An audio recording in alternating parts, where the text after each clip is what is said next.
Bonjour et bienvenue à tous aux Instituts du Centre Franco 24/24. Aujourd'hui, nous allons voir comment nous pouvons utiliser Microsoft Make Code Arcade pour couvrir nos attentes du programme de mathématiques et même du programme de sciences en ce qui a trait au codage de façon tout à fait ludique parce que nos élèves ont créé leur propre jeu vidéo. Attention, il s'agit bien de la partie 3. Donc, le programme que nous allons faire aujourd'hui est quand même assez avancé.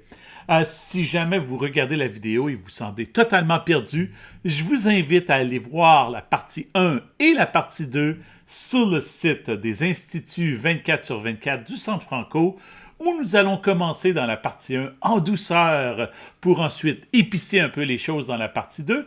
Et dans cette vidéo, la partie 3, évidemment, nous allons aller beaucoup plus loin. Donc aujourd'hui, la vidéo, je dois vous avertir, elle est un peu plus difficile que ce qu'on a fait dans les parties précédentes. Moi, c'est Dominique Tremblay, je suis un consultant en éducation qui œuvre en Ontario français et aussi un peu partout au Canada, aux États-Unis et à l'étranger pour amener plus de sciences, de technologie, d'intégration des technologies, les fameuses TIAM dans la salle de classe. Et je m'intéresse plus particulièrement au codage et je dois remercier mes parents aussi dans ma jeune enfance, dans les années 80, de m'avoir acheté un ordinateur, des magazines pour apprendre à coder parce que c'est une habileté qui m'a été utile tout au long de ma vie. Et maintenant, je pense qu'on est chanceux que nos élèves vont apprendre le codage de la maternelle jusqu'à la 9e année dans toutes les écoles en Ontario. Donc, qu'est-ce que c'est un jeu d'arcade? C'est un peu différent d'un jeu de console ou d'un jeu qu'on joue à l'ordinateur. Les jeux d'arcade sont habituellement des jeux beaucoup plus simples, des jeux qui se jouent sur des machines qu'on retrouve par exemple à la sortie du cinéma ou dans des endroits qui s'appellent des arcades, où c'est très rapide. La qualité graphique n'est pas toujours extrême, comme on a par exemple dans nos jeux vidéo de console, mais ce sont des jeux qui sont très amusants, qui s'apprennent très très vite. Donc, c'est ce qu'on peut faire dans Microsoft Make Code Arcade. Ça nous permet justement de faire ces jeux simples qui sont en 2D, qui sont souvent très pixelisés, mais qui sont souvent très amusants. Et pour ceux qui sont nostalgiques de l'époque où on pouvait utiliser les jeux d'arcade, ça nous permet de recréer ces jeux d'arcade. Je vous invite à penser peut-être quel était votre jeu d'arcade préféré lorsque vous étiez jeune. Ce serait pas mauvais aussi de montrer aux enfants des jeux d'arcade pour qu'ils puissent mieux comprendre à quoi ça ressemble. Et aujourd'hui, nous allons utiliser une extension toute particulière de Microsoft Make Code Arcade, l'extension qui s'appelle Jeu de carnaval, où ça nous permet d'avoir plus qu'un joueur et d'avoir évidemment un gagnant ou une gagnante. Donc aujourd'hui, on va concentrer notre attention sur les jeux d'arcade qui sont multijoueurs, comme on trouverait dans un carnaval. Les élèves vont aussi apprendre des concepts de codage un peu plus avancés aujourd'hui. Plus particulièrement, ils vont travailler avec ce qu'on appelle des listes, qui sont des variables qui incluent plus qu'une valeur. Les élèves vont aussi travailler avec l'aspect multijoueur. Et un des problèmes que je vois souvent avec les élèves qui sont débutants en codage, c'est qu'ils vont coder chacun de leurs joueurs séparément. Parce que, veut pas, chaque joueur va avoir un sprite différent, quelque chose qui le représente dans le jeu. Et plutôt que d'utiliser du code efficace, les élèves ont tendance à créer chaque joueur séparément et à créer du code qui gère chaque joueur.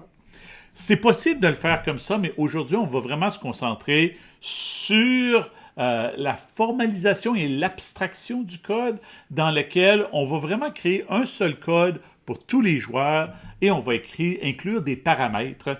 Souvent, on va appeler ça un index ou un indice qui va permettre d'identifier chacun des joueurs dans le jeu. C'est là ça devient un peu plus avancé, mais sachez que dans votre programme cadre de mathématiques, ce sont des concepts qu'on commence à voir à partir de 6e, 7e, 8e et 9e année. Entre autres, en 6e année, on s'attend à ce que l'élève fasse du code efficace. Donc, de dupliquer le code pour chacun des joueurs, c'est pas très efficace, ça. Donc, on va vraiment être plus efficace en utilisant ce qu'on appelle des sous-programmes. Et plus spécifiquement, en 7e année, on s'attend à ce que l'élève utilise des sous-programmes. Et en 9e année, on s'attend à ce que l'élève utilise des paramètres. Donc, ici, on va utiliser des fonctions qui incluent des paramètres. Ça va permettre de rendre le jeu beaucoup plus efficace. Maintenant, pourquoi est-ce qu'on intègre les jeux d'arcade dans les apprentissages? Mais premièrement, ça nous permet de couvrir nos attentes de codage. On va trouver aussi beaucoup du sens des opérations. Vous allez voir tout à l'heure, lorsqu'on va être en train de manipuler des nombres pour placer des objets à l'écran, on va devoir utiliser des opérations d'addition, de soustraction, de multiplication et même de division, et même utiliser la priorité des opérations. Il y a beaucoup de mesures et de géométrie. Rappelez-vous que l'écran d'un jeu d'arcade, c'est un peu comme un plan cartésien. Sachez par contre que ce qui est un peu différent avec le plan cartésien, c'est lorsqu'on augmente dans l'axe des X, évidemment, on se déplace vers la droite, ça c'est similaire au plan cartésien. Par contre, lorsqu'on descend, la valeur augmente. Ce qui n'est pas le cas dans un plan cartésien où on se retrouverait dans les nombres négatifs. Donc, il faut aussi regarder ces choses-là. On utilise beaucoup de variables, donc on va utiliser l'algèbre. Il y a parfois des probabilités aussi qui sont utilisées pour créer un aspect un peu plus hasard au jeu, pour que le jeu ne soit pas tout à fait prévisible. Et au niveau des sciences, il y a beaucoup de mouvements, de gravité. Et si particulièrement le mouvement vous intéresse, je vous invite à aller revisionner la partie 2 de nos ateliers Microsoft MakeCode Arcade, qui se concentre spécifiquement sur le mouvement incluant la gravité pour tenter de reproduire ce qui se produit à la surface de la planète. Maintenant, une des raisons où on utilise le codage de jeux vidéo d'arcade, c'est que pour les élèves, c'est beaucoup plus motivant. À la fin, ils ont un produit qui sont fiers, ils vont inviter leurs amis, leur famille à jouer aux jeux vidéo. Ça leur permet aussi d'exprimer leur créativité. Chaque projet va être différent. Par exemple, aujourd'hui, moi, je vais vous présenter un jeu où on va coder des avions. Et les avions vont faire une course d'avions. Mais on pourrait être tout à fait créatif, faire une course de chevaux, faire une course de voitures. Ça peut changer. On pourrait faire une course de vaisseaux spatiaux. Donc, les élèves ont souvent beaucoup de fierté à changer le code pour exprimer leur créativité. Et ce qui est intéressant aussi, c'est qu'ici, on n'est pas en train de créer du code pour soi-même. On est en train de créer du code dans le but de divertir quelqu'un d'autre, d'avoir de l'empathie pour quelqu'un d'autre, de créer un produit qui va intéresser quelqu'un d'autre. Donc, dans le processus de design en ingénierie, d'apprendre à connaître son public cible, c'est extrêmement important.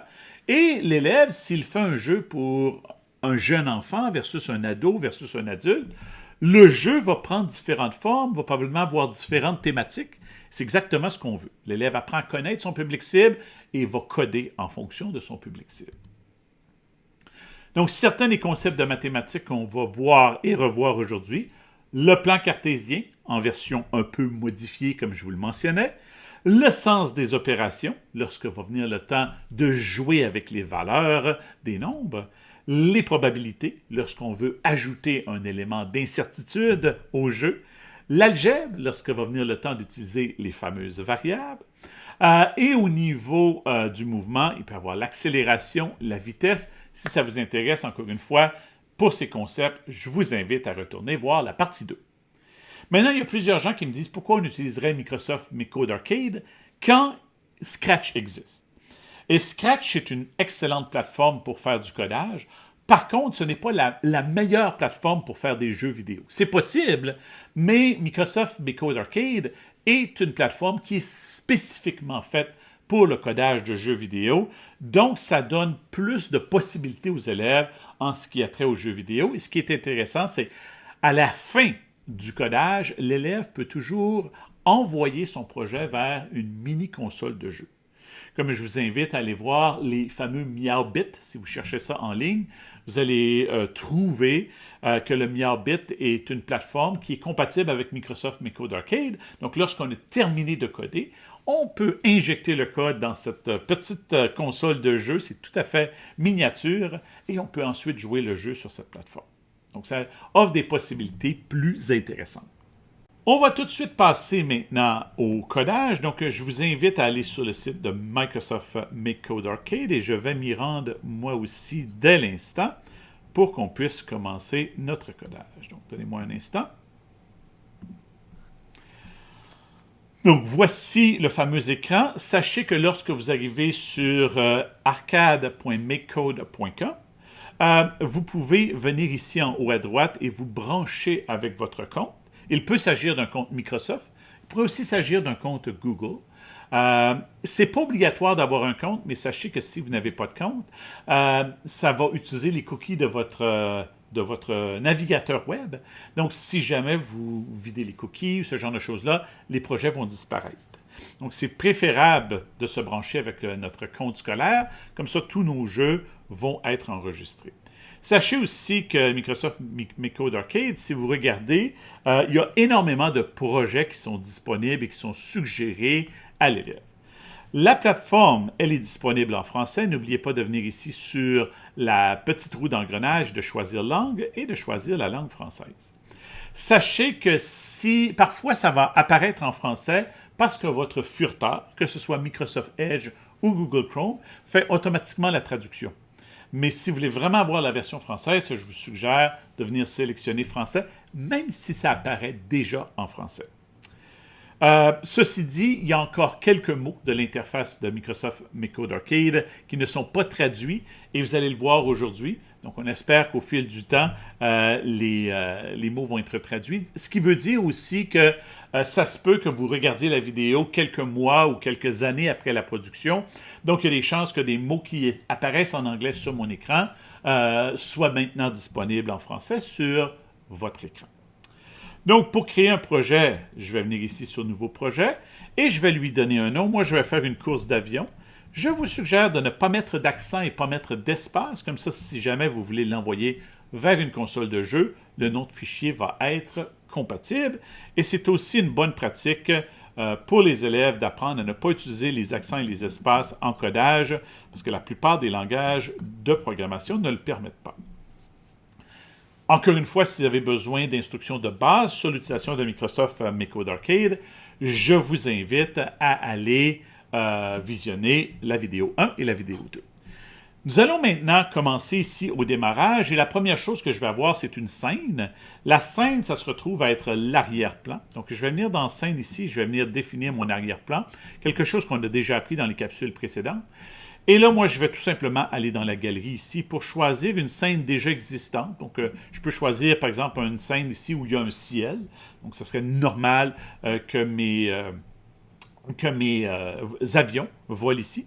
Mais si vous avez beaucoup de créativité, il suffit de choisir une scène de 160 sur 120. Donc, vous pouvez venir changer ici la taille, qui est la taille de l'écran, et vous pouvez dessiner pixel par pixel ou utiliser les outils de dessin ici pour créer votre propre scène.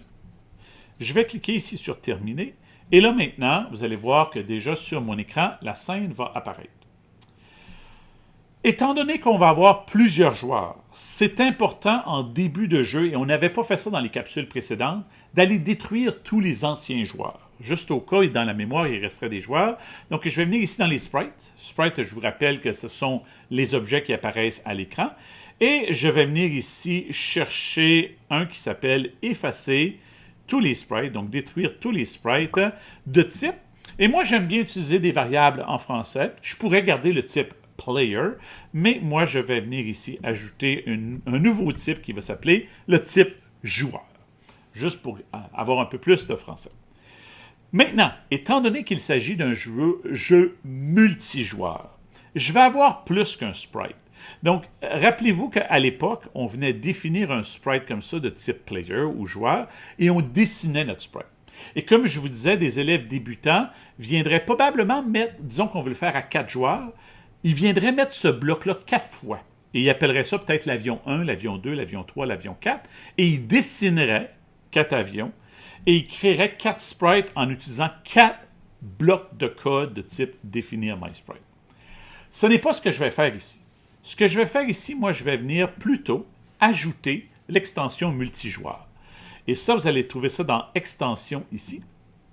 Et vous avez seulement à chercher le mot multiplayer. Vous le voyez, il apparaît ici, mais si vous ne le voyez pas, vous pouvez juste taper multiplayer et l'extension va apparaître ici. Boum! Et là, maintenant, on a tout le nouveau code qui est pour le multijoueur. Autre chose aussi. je vais vouloir ajouter ce qu'on appelle une liste. Une liste, c'est une variable qui contient plus qu'une valeur. Donc, moi, je vais créer une liste qui va contenir mes 4 joueurs, donc dans la même variable. Ça se crée de la même façon qu'on créait une variable dans les capsules précédentes. Donc, je vais créer une variable ici, et on peut l'appeler tout simplement liste, ou on peut lui donner un nom. Moi, je vais, disons, l'appeler liste ici. Et là, j'ai maintenant ma variable liste. Donc, je vais définir la liste. Maintenant, je pourrais mettre une valeur, mais moi, je vais en mettre plus de valeurs. Donc, pour ça, vous allez venir ici dans la section qui s'appelle Avancer. Vous allez trouver la section Tableau. Et ça, vous allez trouver ça aussi si vous faites du codage dans Scratch avec les élèves. Il existe l'idée d'un tableau aussi dans Scratch, ou une liste. Maintenant, moi, je veux faire jusqu'à 4 joueurs. Mon jeu va pouvoir se jouer de 2, 3 ou 4 joueurs. Donc, ce que je vais faire ici, c'est que vous voyez qu'avec le petit plus, je peux ajouter des valeurs pour en avoir plus qu'une. Quand je dépasse le 3 valeurs, bien, la liste va devenir verticale. Maintenant, moi, je pourrais mettre des nombres ici, mais moi, ce n'est pas des nombres que je veux mettre, c'est les images qui vont représenter chacun des joueurs. Donc, pour ça, je vais venir ici dans Images, et vous devriez trouver ici que je peux créer une image. Fait que ça revient à créer l'image de chacun de mes sprites. Mais moi, plutôt que de créer chacun des sprites séparés comme ça ici, je vais tout simplement dupliquer pour rendre ça plus simple. Donc là, vous voyez que dans une ligne de code, je vais pouvoir créer les 4 images qui vont représenter mes 4 joueurs. Je vais cliquer une fois. Ça ne me tente pas de dessiner, donc je vais venir dans la galerie. Et comme je vous ai dit, moi, je vais faire un jeu d'avion. Donc, je vais venir trouver un avion ici. Il y en a plusieurs. Donc, je vais prendre ici cet avion. Maintenant, moi, dans mon jeu, la course va passer de gauche vers la droite. Donc, je vais utiliser la fonction miroir ici, qui me permet d'inverser. Donc, vous voyez que vous pouvez faire des rotations, des réflexions. Donc, un beau contexte pour enseigner le concept de la réflexion et de la rotation à vos élèves. Donc, moi, j'ai tout simplement fait un effet miroir avec un axe de symétrie à la verticale. Et là, j'ai mon avion. Si je fais terminer, j'ai déjà mon premier sprite.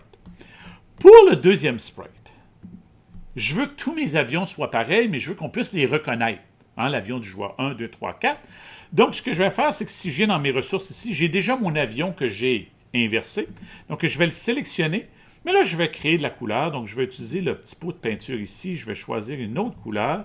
Et je vais remplacer tout ce qui est rouge par du rose. Et je vais cliquer sur Terminer. Donc, vous voyez que là, maintenant, j'ai un avion rouge et un avion rose pour chacun de mes 2 joueurs. On va aller créer l'avion pour le 3e joueur. Donc, je vais venir ici dans mes ressources. Je vais venir chercher mon avion qui est rose. Et là, disons que je vais créer un avion qui est bleu. Je vais utiliser le petit pot de peinture pour que ça y aille plus vite.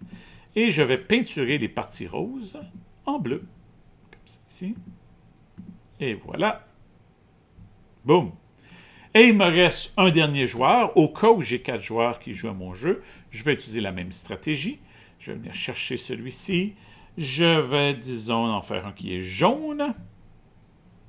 Pot de peinture. Boum, boum, boum, boum. Et voilà. Et là, j'ai un avion qui est jaune. Donc là, j'ai mes 4 avions qui ont 4 apparences différentes. Maintenant, si je démarre le jeu, il n'y a toujours rien qui apparaît autre que mon arrière-plan. Et la raison, c'est que là, c'est contenu dans une liste, mais les joueurs ne sont pas ajoutés tout de suite à l'écran. Donc, ce que je vais devoir faire, c'est que je vais devoir les définir comme étant des joueurs. Et ça, vous allez trouver ça ici dans la section multijoueur. Il y a quelque chose qui s'appelle Set Player pour démarrer le joueur. Et vous voyez que j'aurais pu prendre chacun de mes joueurs ici et les créer un par un. Donc, au lieu de créer la liste, j'aurais pu faire des set players comme ça, puis voir, tu sais, joueur 1, joueur 2, joueur 3, joueur 4. Mais ça, c'est pas du code efficace. On se rappelle, 6e année, on veut du code efficace. Donc, ce que je vais faire, c'est que je vais utiliser une répétition. Et ça, c'est la boucle que l'élève commence à voir à partir de la 3e année, mais ça se poursuit tout au long du cycle moyen, du cycle intermédiaire. Je veux 4 joueurs. Je pourrais utiliser répéter 4 fois, mais là, je vais utiliser une boucle un peu différente. une boucle qui a un index. Parce que je veux que mes 4 joueurs, ce ne soit pas juste 4 joueurs, mais ce soit des joueurs numérotés. Et en informatique, l'élève va réaliser que le nombre 0, en codage, a une valeur. C'est-à-dire qu'au lieu d'avoir les joueurs 1, 2, 3, 4, je vais avoir le 0e joueur, le premier, le deuxième et le troisième. C'est comme ça que l'informatique est faite dans tous les listes, hein? Comme ici, l'avion rouge, c'est l'avion 0. L'avion rose, c'est l'avion 1. L'avion bleu, c'est l'avion 2. Et l'avion jaune, c'est l'avion 3. Donc, en répétant de 0 à 3, ça me donne 4 joueurs. Parce qu'il y a le 0e, le premier, le deuxième et le troisième. Ça, c'est quelque chose que les élèves doivent apprendre. Et là, ce que je vais faire, c'est qu'ici, je vais créer mes joueurs dans la fameuse boucle de 0 à 3. Vous voyez qu'il y a un index. Ça veut dire que l'index, c'est une variable. La première fois qu'il va faire la boucle, l'index va valoir 0. La deuxième fois, il va valoir 1, il va valoir 2, et finalement, il va valoir 3. Donc, c'est pourquoi ici, quand je crée mon joueur, je vais venir chercher ici quelque chose qui s'appelle joueur à index. Player at index. Et ça veut dire qu'on va inventer le joueur à l'index 0, ensuite le joueur à l'index 1, 2 et 3. Ça me permet de venir chercher ma variable index qui se retrouve ici dans la boucle. Maintenant, là, mes joueurs, présentement, ils n'ont aucune apparence. Et n'oubliez pas que moi, j'ai déjà créé une variable francophone qui s'appelle le type joueur. Si j'avais gardé player ici, je garderais player ici, mais étant donné que j'ai utilisé la variable en français, je vais garder la variable en français. Maintenant, moi, ce que je veux faire, c'est que je vais aller dans ma variable list et passer à travers chacun des index pour ajouter chacune des images à l'écran. Donc, je vais revenir dans le tableau ici et on devrait trouver la liste à la valeur de. Donc, reçoit la valeur de. Donc, on va aller dans la liste et on va recevoir la valeur de l'index. Ça veut dire que la première fois qu'il va le faire, il va aller dans la liste et il va aller chercher l'index 0. La deuxième fois, il va aller dans la liste, chercher l'index 1, l'index 2 et l'index 3. Et là, vous voyez que magiquement, je ne sais pas si vous voyez ici à gauche, là, tous mes joueurs ont été créés. J'ai les 4 avions. Maintenant, vous allez me dire, oui, mais Dominique, on ne les voit pas. On voit seulement l'avion jaune. Et la raison, c'est que les 4 joueurs ont été créés, mais sont un par-dessus l'autre. Donc, on ne les voit pas, on voit seulement le dernier qui a été créé. Ce qu'il va falloir faire, il va falloir changer la position de chacun de ces joueurs. Super facile. Je vais venir chercher ici dans mon sprite, définir la position. C'est quelque chose qu'on a déjà utilisé dans le passé. Mais là, ce n'est pas la position de MySprite que je veux changer, c'est la position du sprite à l'index. Donc, ce que je vais faire, c'est qu'ici, je vais venir chercher dans mon multiplayer, mon multijoueur, je vais venir chercher mes joueurs à l'index et je vais venir chercher aussi le sprite. Donc, voyons ici. Donc, je vais enlever ce qui est déjà ici. Donc là, ça voudrait dire, je vais définir la position du sprite du joueur 1 à 0, 0, la position du joueur 2. Donc, moi, je vais remplacer ici joueur 1 par player at index. Comme ça, à chaque fois, on va aller chercher. La première fois, on va définir la position du joueur à l'index 0, joueur à l'index 1, 2 et 3. Et là, il faut que je choisisse où va aller ma position. Et c'est ici que l'élève va utiliser ses connaissances du plan cartésien modifié, je vous le rappelle. Donc, vous voyez que présentement, les joueurs sont tous en haut. Hein? Juste en haut ici, on ne les voit pratiquement pas, sont à 0, 0. Puis 0, 0, dans ce plan cartésien-là, c'est complètement en haut et complètement à gauche. Donc, vous voyez que si je viens changer la valeur en X, la valeur horizontale, disons que je la mets à 30. Oups, je l'ai mis à 39. On va la mettre à 30. Bien là, on peut voir le changement à l'horizontale. Et là, ça va être à vous de décider où est-ce que vous voulez que le jeu commence. Moi, j'ai dit que je voulais que mes avions commencent à gauche, ici, parce qu'ils vont voyager vers la droite. Maintenant, il faut que je décide, est-ce que je vais les mettre, disons, à 10, à 20, à 25? Ça, c'est à vous de décider où va le point de départ. Maintenant, en Y, à la verticale, tous mes avions sont encore à 0, donc sont encore complètement en haut. Et vous voyez que si je les déplaçais, disons, à 50, bien là, ils vont descendre, comme ça ici. Mais ils sont encore toutes une par-dessus l'autre, parce qu'ils sont toutes à 10, 50. C'est pas ce que je veux. Maintenant, on va utiliser nos opérations. Ce qu'on va faire, c'est qu'on va prendre, disons, un point de départ, et là, on va augmenter la valeur pour chacun en se basant sur l'index. Donc, on va aller chercher nos mathématiques. Il faut utiliser les mathématiques, c'est le but de faire du codage pour nos mathématiques. Donc, je vais ajouter une addition, et à l'intérieur de mon addition, je vais aussi mettre une multiplication. Dans la deuxième bulle.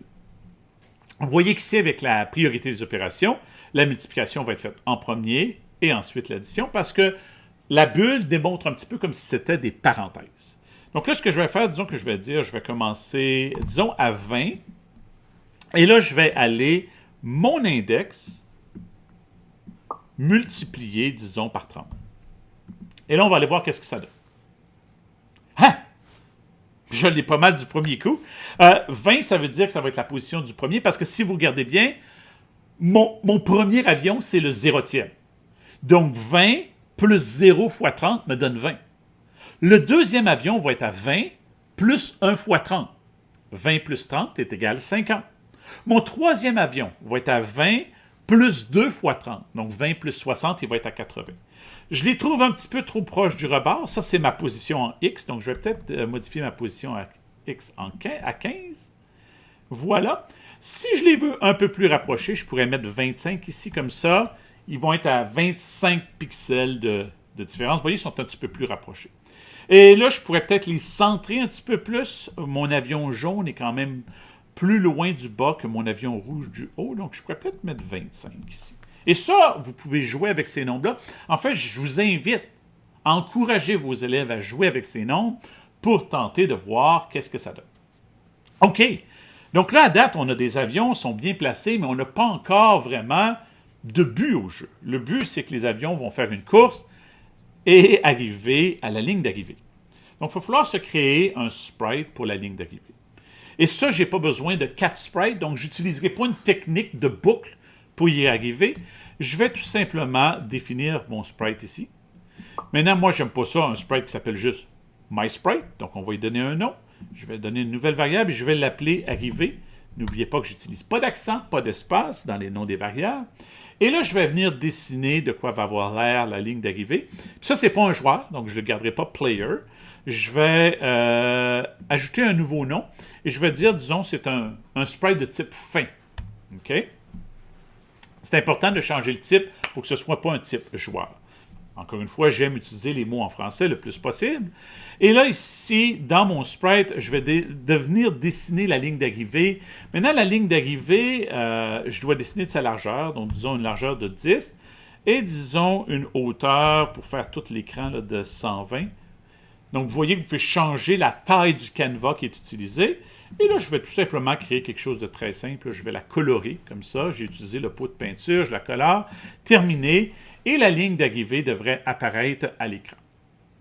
Vous pourriez la faire plus mince, plus grosse, mais ça vous prend cette ligne d'arrivée. Maintenant, moi, je trouve que là, présentement, la ligne d'arrivée est au centre. La ligne d'arrivée devrait être à droite.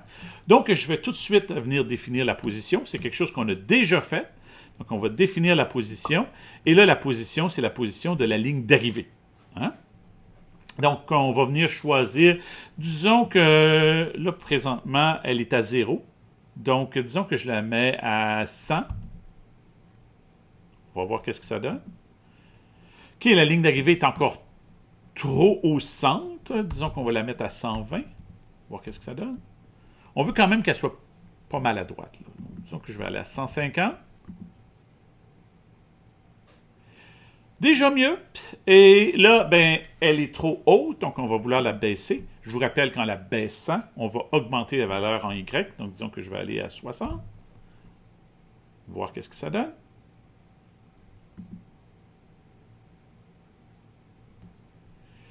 N'a pas beaucoup baissé. On va essayer d'augmenter cette valeur-là. Oups. Non, ça c'est trop. Je vais revenir à 60. Des fois, il faut faire un petit refresh aussi. C'est un peu lent. OK. Donc là, on a tous les éléments du jeu, mais le jeu n'est pas encore jouable. Et je vous rappelle que lorsqu'on avait travaillé avec un jeu à un seul joueur, on utilisait les blocs de contrôleur ici pour contrôler le mouvement de notre jeu. Ici, ce n'est pas ce qu'on va faire. On va plutôt venir chercher les contrôles multijoueurs. Parce que les contrôles multijoueurs, qu'est-ce qu'ils nous permettent de faire? Ils permettent d'avoir des touches différentes pour chacun des joueurs. Comme ça, chacun des joueurs peut jouer et utiliser des touches différentes sur le clavier. Donc ici, je dois vous avertir qu'il y a une petite erreur dans le code de Microsoft MiCode Arcade. Ça dit « la » au lieu de « A ». Mais ça devrait dire lorsque le bouton A est appuyé pour le joueur. Et là, ici, ça nous dit le player, donc un certain joueur, soit le joueur 0, 1, 2 ou 3. Et là, ce que je veux faire, c'est très simple. J'ai mon avion, je veux changer sa position en X. Donc, je veux qu'il aille un peu plus vers la droite. Donc, très simple. Je vais venir ici changer la position en X, pas de MySprite, mais de ce joueur-là. Donc, on va enlever le MySprite ici, puis je vais changer ça par le player, le joueur.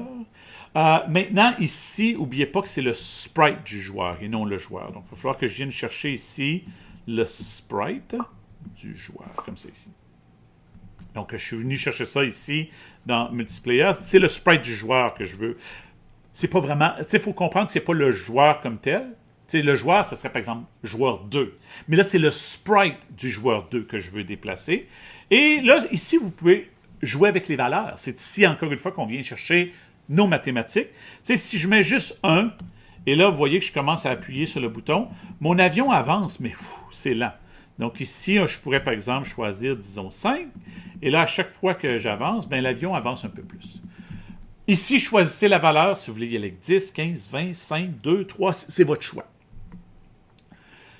Donc, maintenant, on a nos contrôles. Mais vous allez me dire, oui, mais comment est-ce que les autres joueurs peuvent jouer? Parce que là, ici, j'ai mon bouton A qui va faire déplacer l'avion rouge, parce qu'on a bien choisi le bouton A ici.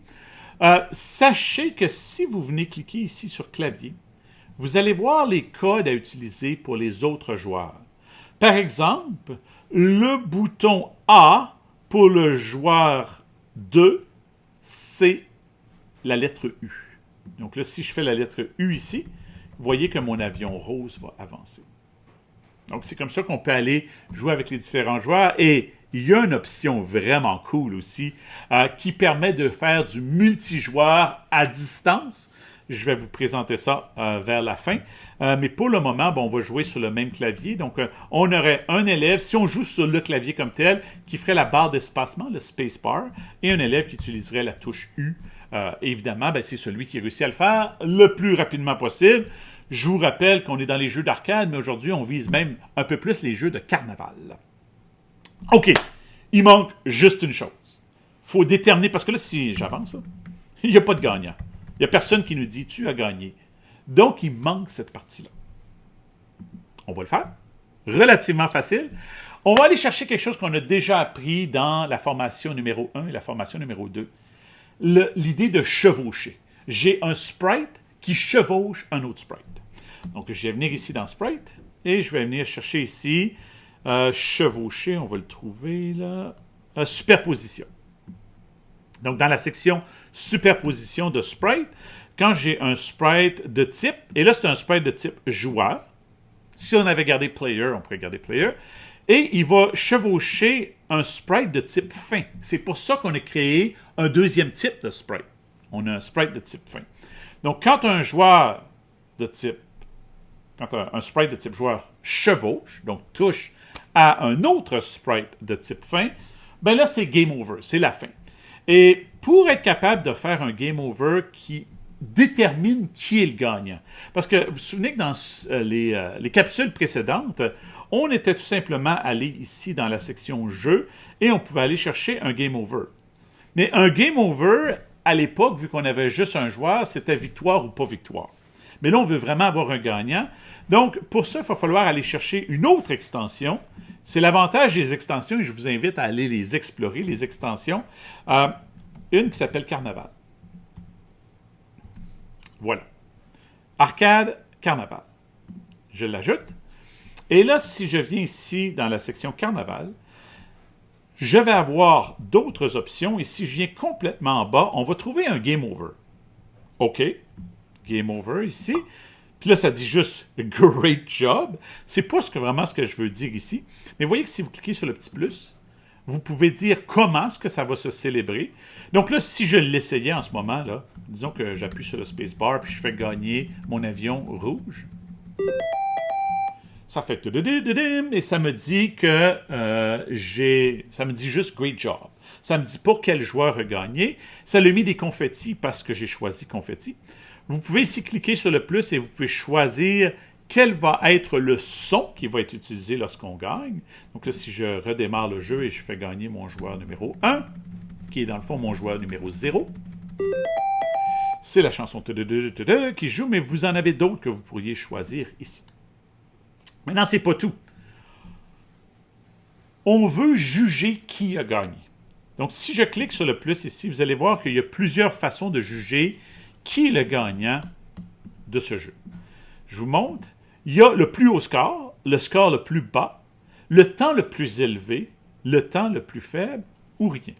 Moi, ici, c'est le temps le plus faible. Celui que ça lui prend le moins de temps pour se rendre à la ligne d'arrivée, je veux que ce soit lui qui soit le gagnant. Donc là, si je l'essaie ici maintenant, je vais commencer à appuyer sur le spacebar. Je vais faire gagner mon premier avion.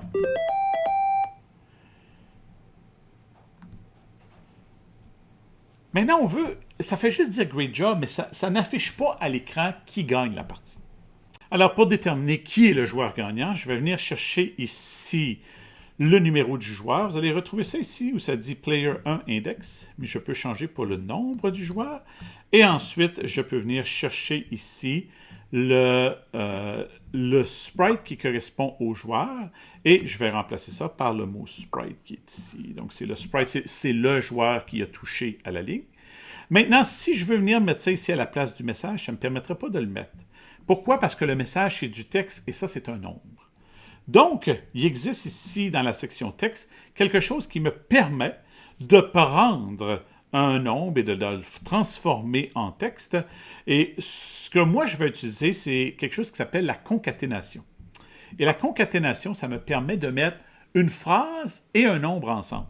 Donc, par exemple, ici, je vais dire bonjour, je vais dire le gagnant est, avec un espace, et là, je vais venir mettre ça ici, à l'intérieur, à la place du deuxième. Et vous pourriez même ajouter plus de texte en cliquant sur le plus. Donc là, maintenant, si je démarre le tout, et on va faire gagner notre premier joueur.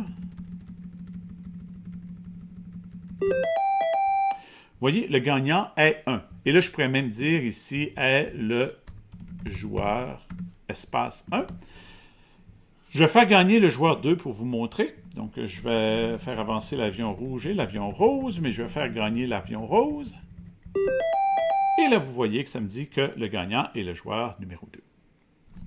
Donc, voilà. J'espère que vous avez appris beaucoup sur la façon de coder avec Microsoft MakeCode Arcade. N'oubliez pas que l'objectif aujourd'hui, c'était vraiment de travailler le code efficace, de faire du code qui est réutilisable pour plus qu'un joueur. Et je veux juste attirer votre attention aussi une dernière fois sur une fonctionnalité ici qui est de jouer un jeu multijoueur, comme ça ici. Si je fais démarrer l'hébergement du jeu, comme ça ici, ça va ajouter ici un code QR et un lien. Comme ça, les différents joueurs vont pouvoir venir jouer à ce jeu-là. Donc, les élèves peuvent même avoir des gens d'un peu partout qui vont jouer à un jeu multijoueur qu'ils ont créé. Sur ça, c'était Dominique Tremblay qui était avec vous pour les Instituts 24/24. Les Instituts du Centre Franco, c'était un plaisir d'être avec vous et je vous souhaite beaucoup de plaisir avec Microsoft MakeCode Arcade. À la prochaine!